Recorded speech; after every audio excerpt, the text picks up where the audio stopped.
Fernando Kabalen. Kumusta kayo po? My name is Louie and welcome to We're in Pampanga, where we help businesses promote their products and services to our We're in Pampanga community.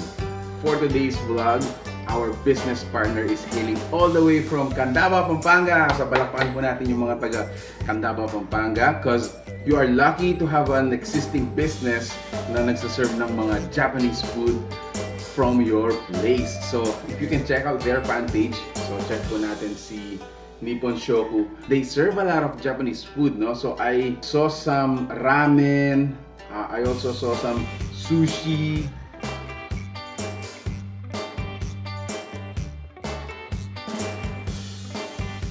So ang pinadala po nila sa atin ay yung kanilang takoyaki in a box. If you notice guys, meron tayo ditong dalawang variants. You have two sides of takoyaki. Yung right side ko guys is called the regular takoyaki and the left side ko naman is the premium takoyaki.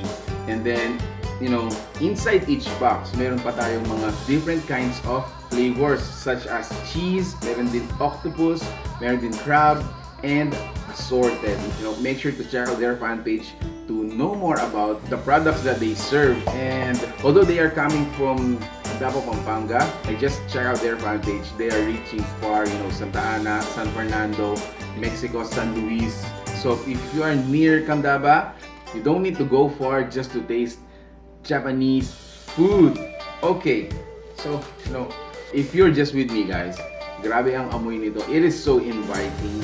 And let me taste first yung kanilang mga regular takoyaki. As is, let's eat it. Oh wow, I mean, grabe, if it's a Japanese food, it always has a special part of my appetite. So it also comes with, you know, an optional chili powder. Tikman naman natin ngayon with this one, the chili. Let's dip it here. So it's actually an option, either you dip it or you know, parang you drizzle the powder on top of the takoyaki.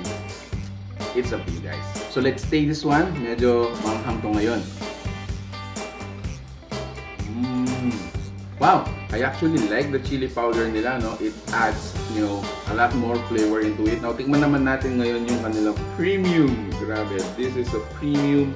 I think the obvious difference between the regular and the premium is the premium has, grabe, it is overloaded with cheese. Let's taste it. Oh, wow. Whew. I'm actually enjoying this. Grabe.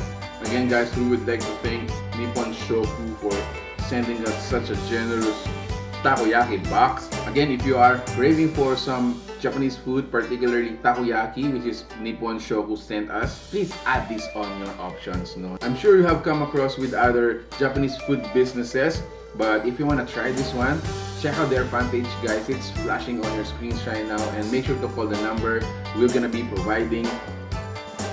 Grabe, this is really perfect for a family gathering, to a simple Netflixing, you know, moment or day. Siguradong mag-enjoy po yung mga pamilya ninyo. So again guys, thank you for watching this video. If you like it, please give it a thumbs up and share it with your friends. Let's support local, and I hope to see you in the next one. I'm still gonna enjoy this. See you there.